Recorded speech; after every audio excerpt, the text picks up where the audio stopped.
The first time it happened, I was 10. It was an accident. The second time I meant to last it out and not come back at all. I rocked shut as a seashell. They had to call and pick the worms off me like sticky pearls. Dying is an art, like everything else. I do it exceptionally well. I do it so it feels like hell. I do it so it feels real. We as humans have always been fascinated by those who are different, for those who stand out, either because of their genius, talent, or actions. One such person was Sylvia Plath. Plath is one of the world's greatest mysteries. What made her so dark? What made her tick? And of course, what caused her to commit suicide in such a gruesome way? There are so many different accounts of Plath's life and who she was that it is difficult to truly understand her. In an attempt to better understand her, many people that knew her throughout her life were interviewed. According to those who knew her in England, Plath was the stereotypical American who had a love for material things. Many of them portrayed her as being shallow. Jane Kopp, who was an American graduate student at Cambridge at the same time as Plath, wrote, "I was self-conscious about the kind of thing the British found ridiculous in Americans. Sylvia absolutely was not. The majority of the people who knew her during that time said the same thing, that Plath was an over-the-top American, even commenting on her clothing choices and her choice of suitcases." Dido Merwin, a friend of her husband's, wrote, "I therefore assured her that what she needed for the flat could be bought second-hand for a song down the Chalk Farm Road. Her summary and unexpectedly graceless rejection of this well-meaning suggestion was like a warning shot. But if the Hughes elected to go splurging on a posh cooker, refrigerator, and bed, what the hell? Never mind if it made no sense to a couple of flea marketers like Bill and me. It would have made complete sense, of course, had we any inkling of the besetting insecurity that was the root cause of Sylvia's need for morale-boosting toys." Again, she is portrayed as a woman who had to have the best of everything, a woman who wouldn't settle for second-hand items. Even her own husband's first memories of her in his book Birthday Letters was about her exaggerated American grin.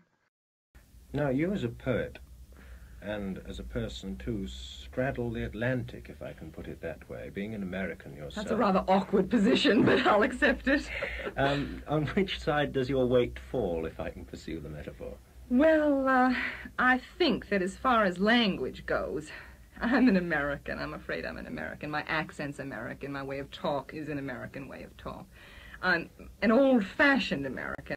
Dr. Anna Jackson believes that these accounts of Plath are based more on the English's perceptions of Americans rather than her true personality. She believes that Plath and her works were the victims of anti-American sentiment.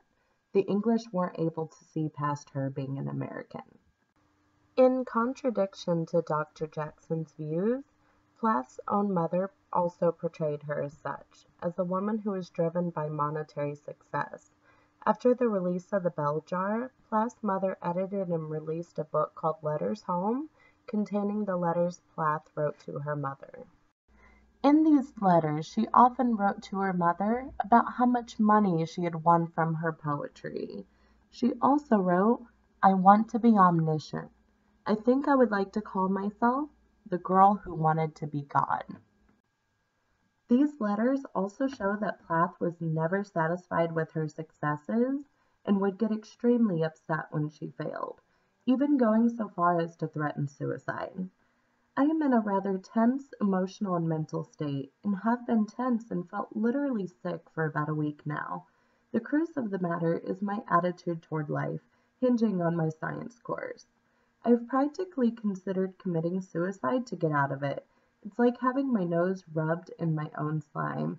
It is obsessing all my life." Her mother has said that it was a rejection from a summer writing course at Harvard that caused her to attempt suicide. Plath swallowed about 40 sleeping pills and hid herself away in the crawl space of her family's basement. She was found 2 days later, sick but still alive. Most believe that this book does not accurately portray Plath, as it was edited by her mother. Her mother chose the letters that showed what she perceived their mother-daughter relationship to be, and omitted those that didn't fit her perception. It is also believed that Plath was not truly being herself in these letters. Plath had a tendency to fictionalize her life, like many confessional writers do. In her poem Daddy, she compares her father to a Nazi soldier. You, with your Luftwaffe, your gobbledygoo, and your neat moustache, and your Aryan eye, bright blue. Panzerman, oh you, not God but a swastika, so black no sky could squeak through. Every woman adores a fascist. Although her father immigrated from Germany, he was not a Nazi soldier. He was a professor at Boston University. Even Plath admits that it is sometimes difficult to write about oneself. In her journal, she wrote, "Some things are hard to write about. After something happens to you, you go to write it down, and either you over-dramatize it or underplay it, exaggerate the wrong parts, or ignore the important ones." Do your poems tend now to come out of books rather than come out of your own life? Oh, no, I wouldn't say that at all. I think my poems come immediately out of the sensuous and emotional experiences I have. But I must say I cannot sympathize with these cries from the heart that are informed by nothing except, a needle or a knife or whatever it is. I believe that one should be able to control and manipulate experiences, even the most terrifying, like madness, being tortured, this sort of experience. That one should be able to manipulate these experiences with an informed and intelligent mind. I think that personal experience is very important, but certainly it shouldn't be a kind of shut box and sort of mirror-looking narcissistic experience. I believe it should be relevant, and relevant to the larger things, the bigger things, such as Hiroshima and Dachau and so on.